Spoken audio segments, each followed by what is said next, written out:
अमरावती जिल्ह्यात प्रहार संघटनेचे अध्यक्ष बच्चू कडू यांची सभा होणार होती।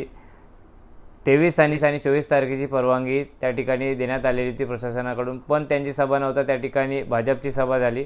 यावरती मोठा वाद पाहायला मिळाला। संपूर्ण महाराष्ट्राने हा वाद बघितला आहे प्रशासन आणि बच्चू कडू यांच्यामध्ये।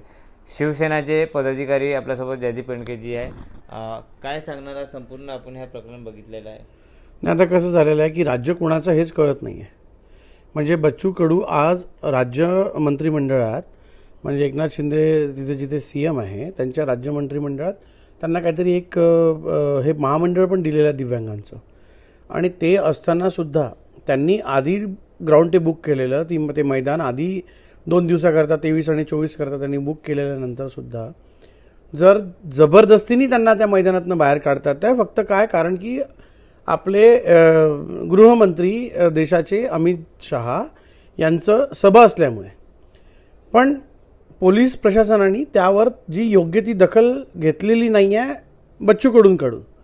पण बच्चू कडूंनी पण एक साधं म्हणजे त्यांनी अभ्यास करायला हवा की तुम्ही आज राज्य महामंडळ म्हणजे मंत्रिमंडळात महामंडळावर एका मोठ्या पदावर हा दिव्यांगाचं मंडळ तुम्हाला मिळालेलं आहे, मग अशा ठिकाणी त्या मंडळाला लात मारा आणि बाहेर वा सत्तेच्या।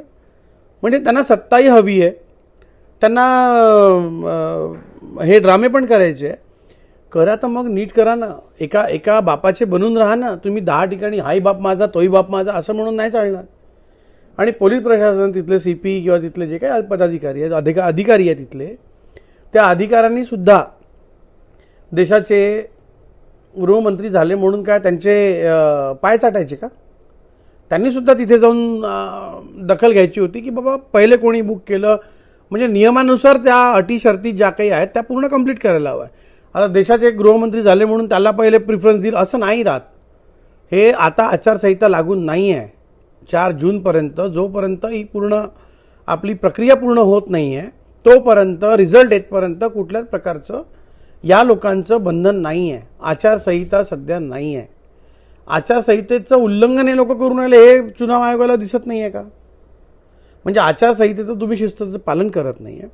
तुम्ही तुमच्या आजही गृहमंत्री आहे किंवा तुम्ही आज शासनात आहे असं तिथे सिद्ध करून आचारसंहितेचं भंग करताय, याच्यावर कोण जबाबदार आहे? कोण याची जबाबदारी घेणार आहे? समजा काल तिथे बच्चू कडू असताना कायदा सुव्यवस्थेचा प्रश्न झाला असता निर्माण, मग याचं कोणी घेतली ती दखल? मग परत तेच की यांनी केली, यशोमती मॅडमनी केली, यांनी केली, मग परत तेच। ती नवनीत राणा आता 100% हारताय। उद्या रिझल्ट आहे, मी आज रिझल्ट सांगतोय। रिझल्ट म्हणजे उद्या तर मतदान आहे, पण 4 जूनचा नवनीत राणाचा अमरावतीचा रिझल्ट मी स्वतः सांगतो। मी राऊत साहेबांसोबत 2 दिवस दौरा केला, चप्पा आम्ही त्या ठिकाणी पूर्ण 2 दिवस सर्वे केलेला आहे, सभा घेतलेल्या आहे। त्या सभामध्ये जे काही आम्हाला प्रतिसाद किंवा त्या सभेमध्ये ज्या पद्धतीने तिथे येणारी जी म्हणजे आपली बिचारी भोळी भाबडी जी जनता आहे त्यांच्याकडनं काय काय उद्गार यांच्या दिल्लेश्वर आणि याच्याबद्दल निघालेली आहे सगळं आम्ही बघितलेलं आहे, आम्ही ऐकलेलं आहे। त्यामुळे नवनीत राणा ही सीट 100% हारत आहे। ज्या पद्धतीने यांनी मनमानी कारभार चालू केलेला आहे, हा कारभार यापूर्वी महाराष्ट्रात अशी संस्कृती किंवा अशा पद्धतीने करण्याचा विषयच नव्हता। फक्त हे आता BJP ती बाई कशाला आली का बरं, तिने त्या म्हणजे या पद्धतीने 1000 रुपये देऊन त्या हनुमान जयंतीला तिचं आलेलं आहे की 1000 रुपये पर पर्सन देऊन आम्ही तुम्हाला बोलवून घेतो आणि तुम्हाला ते हे करतो म्हणून। तर ही चुकीचं आहे। याच्यावर मी तर म्हणतो आता नेते किंवा राजकीय जे काही पक्ष आहेत त्यांनी म्हणजे विरोध न करता आता तर जनतेने याच्या विरुद्ध उतरायला पाहिजे की या काय प्रकार लावलेला आहे। पैसा आहे म्हणून सत्तेचा माज आला आहे तुम्हाला, म्हणजे लिटरली सत्तेचा माज असं या पूर्ण प्रकरणावरनं दिसतं आहे। पण ठीक आहे, आता दिल्ली दूर आहे तुमची, त्यामुळे तुम्हाला जे वाटतं ते करून घ्या। तुमची तर दिल्ली नक्की दूर आहे हे या पूर्ण प्रकरणावरनं लक्षात आलेलं आहे।